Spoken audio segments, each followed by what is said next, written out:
Rana jewellers, Mousuni Bagdanga বাজার। Phone number 9609196868। মুখ্যমন্ত্রীর ঘোষণায় সার। প্রতিদিন প্রশাসনের নজর এড়িয়ে মুড়িগঙ্গা নদীর চরের সাদা বালি দেদার বিকোচ্ছে নামখানার বিভিন্ন এলাকায়। এবার সেই মুড়িগঙ্গা নদীর চরের বালি কেটে বিক্রির অভিযোগে আটক নৌকা ও মেশিন ভ্যান।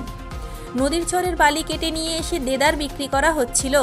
দীর্ঘদিন ধরে কিছু অসাধু ব্যক্তি এই কাজ করছিল বলে অভিযোগ। জানা গিয়েছে, মুড়িগঙ্গা নদীর বিভিন্ন জায়গায় নতুন চরের সৃষ্টি হয়েছে। ভাটা পড়লেই ওই চরগুলি জেগে ওঠে। সেই সময় যন্ত্রচালিত নৌকা নিয়ে গিয়ে ওই চরের বালি কাটা হয়।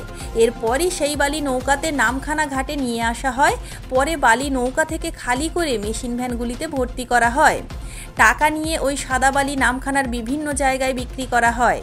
স্থানীয় বাসিন্দাদের অভিযোগ, প্রশাসনের চোখের আড়ালে দীর্ঘদিন ধরে এই কাজ চালানো হচ্ছিল। এই খবর পাওয়ার পরে নৌকা ও মেশিন ভ্যানগুলিকে নামখানা থানার অধীনে রাখা হয়েছে। স্নেহাশিস গিরি, স্থানীয় বাসিন্দা।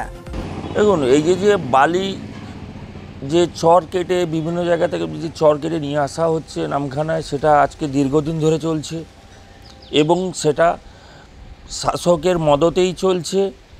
এবং শাসক মদতে চললে কী হবে, প্রশাসন নামে আছে, প্রশাসনের সামনে থেকে প্রত্যেকদিন যাচ্ছে আসছে, কিন্তু প্রশাসন অসহায়।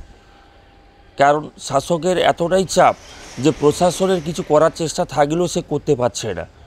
তা এরকম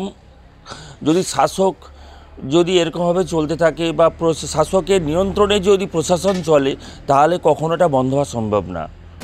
স্বপন সর্দার, মেশিন ভ্যান চালক। নদীর মাঝখান থেকে ওই তো লোকাল লোক আছে, ওই তো ওখানটাতে আমি জানি না, আমি জানি, আমি তো ধারণা পাবো, আমি জানি কাছাকাছি লোকেদের বাড়ি। এ বিষয়ে নামখানা ব্লকের ভূমি ও ভূমি রাজস্ব দপ্তরের আধিকারিক শ্যামল সরকার বলেন, বিষয়টি আগে জানা ছিল না, পরে শুনেছি। পুরো ঘটনা তদন্ত করে দেখা হচ্ছে, কারণ নদীর চর থেকে এভাবে বালি কেটে নিয়ে আসা যায় না। এটা সম্পূর্ণ একটি অবৈধ কাজ। যদি সত্যি প্রমাণ মেলে, তাহলে আইনানুগ ব্যবস্থা গ্রহণ করা হবে। এ বিষয়ে আমাদের কাছে কোনো তথ্য নেই। লোকালি যাদের বালি আমাদের যেটা কাটা হয়, সেটা হচ্ছে কাকদ্বীপের লট 8-এ গভর্নমেন্টকে রেভিনিউ দিয়ে সেখানে সাদা বালি কাটা হয়। এবং আপনারা জানেন, সেখানে প্রচুর পরিমাণ বালি প্রত্যেক বছর গঙ্গাসাগর মেলার ড্রেজিংয়ের সময় হতো। এবং সেটা আমাদের ল্যান্ড ডিপার্টমেন্টের মাধ্যম দিয়ে সেটাকে অকশন করানো হয় এবং সেটাকে আমাদের পরবর্তীকালে সেটা থেকে মানুষরা কেনে তা ব্যবহার করার জন্য। এই বিষয়ে আমার কাছে কোনো তথ্য নেই। আপনারা যখন বললেন, ব্যাপারটা আমি খতিয়ে দেখব। বিএলআরও এবং পুলিশ প্রশাসনের কাছ থেকে আমরা জানবো। এখনও পর্যন্ত এই বিষয়ে আমাদের কাছে কেউ অভিযোগও করেনি, কিংবা ওই যে বালিটা কাটা হচ্ছে সেক্ষেত্রে আমাদের কাছে কোনো তথ্যও নেই। তো আপনারা যখন বললেন, অবশ্যই জিনিসটা আমরা খতিয়ে দেব। শ্যামল সরকার, নামখানা ব্লকের ভূমি ও ভূমি সংস্কার দপ্তরের আধিকারিক। দেখুন, তৃণমূলের সব খাওয়া শেষ, এখন ওই নদীর চর গিলেই খাচ্ছে। এই যে নামখানাতে যে বালিগুলো অবৈধভাবে তোলা হচ্ছে, প্রশাসন যেখানে নিষিদ্ধ করেছে নদীর বালি তোলা যাবে না, কিন্তু তৃণমূল নেতাদের প্রত্যক্ষ যোগাযোগ এবং ওখানে মাস্তানি করার সুবাদে তারা কিন্তু এই বালি কেটে এখানে বিক্রি করছে এলাকায় ইনলিগালিভাবে। তার যা মাস্টার মাইন্ডার সমীর প্রধান, যিনি নামখানা গ্রাম পঞ্চায়েতের সদস্য, আর তার মাথায় হাত রয়েছে এখানকার বিধায়ক কাম মন্ত্রী বঙ্কিম হাজরা মহাশয়ের।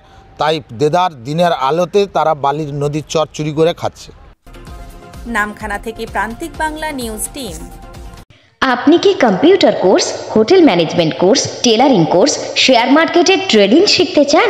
এখন সব কিছু এক ছাদের তলায়। চলে আসুন আমাদের ঠিকানায়। ঠিকানা মৌসুনী বাগডাঙ্গা বাজার, সমবায় ব্যাংকের নিকটে। বিশদ জানতে যোগাযোগ করুন স্ক্রিনে দেওয়া নাম্বারে।